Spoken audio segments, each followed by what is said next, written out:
ഒന്നിച്ചൊരുമിച്ചൊരു ചങ്ങല തീർത്തതിൽ ഒത്തിരി സാന്ത്വനമേകി. ജനഗണമനയുടെ സ്വരഗതി കേട്ടതിൽ ഒരുമയിലങ്ങനെ മൂളി.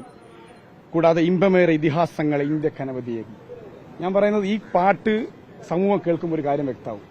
ഇതിൽ ഇപ്പോൾ SFI ആരോപിക്കുന്ന ആരോപണം ഇമ്രാൻഖാനെ കണ്ടു എന്നാണ്. ഞങ്ങൾക്ക് ഇമ്രാൻഖാനെ കണ്ടത് കളിക്കളത്തിലെ ബോളടിക്കുന്ന ഇമ്രാൻഖാനെയാണ്. കൂടാതെ രാഷ്ട്രീയത്തിലൊക്കെ ഇപ്പോൾ കണ്ടു കാണുന്നുണ്ട്. പക്ഷെ ഞങ്ങൾക്ക് ഇമ്രാൻഖാൻ എന്ത് ബന്ധം?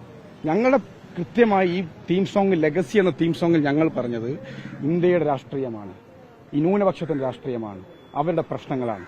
അതിനനുസരിച്ച് പാട്ട് വരികൾ ചേർത്ത് വെച്ച്, അക്ഷരങ്ങൾ ചേർത്ത് വെച്ച് നമ്മൾ എങ്ങനെയാണ് പാട്ടിനെ വിലയിരുത്തുക?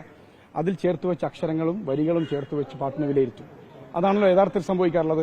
ആ അർത്ഥത്തിൽ ഞങ്ങളുടെ സാമൂഹിക അന്തരീക്ഷത്തെ ചേർത്ത് വെച്ച ഒരു പാട്ടിനെ ഏതർത്ഥത്തിലാണ് ഇപ്പോൾ വിലയിരുത്തപ്പെടുന്നത്?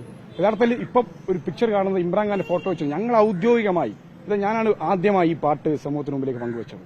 13 മണിക്കൂർ മുമ്പാണ് ഞാൻ എന്റെ ഫേസ്ബുക്കിൽ ആ പോസ്റ്റ് ചെയ്യുന്നത്.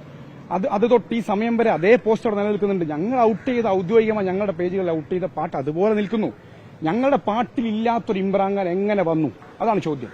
ഞങ്ങളുടെ പാട്ടിലില്ലാത്ത, ഞങ്ങളുമായി യാതൊരു ബന്ധവും ഇല്ലാത്ത, ഇന്ത്യക്ക് വേണ്ടി സംസാരിക്കുന്ന ഒരു പാട്ടിൽ ഇമ്രാൻഖാന്റെ ഫോട്ടോ വെച്ച് കരുതിക്കൂട്ടി ഞങ്ങളെ മാനിപ്പുലേറ്റ് ചെയ്ത് ആക്രമിക്കാൻ നടക്കുന്നത് ഏതോ മതയാനയുടെ പിറകിൽ ചില താല്പര്യങ്ങൾ, വർഗീയ താല്പര്യങ്ങളോട് വിശ്വസിക്കുന്നു.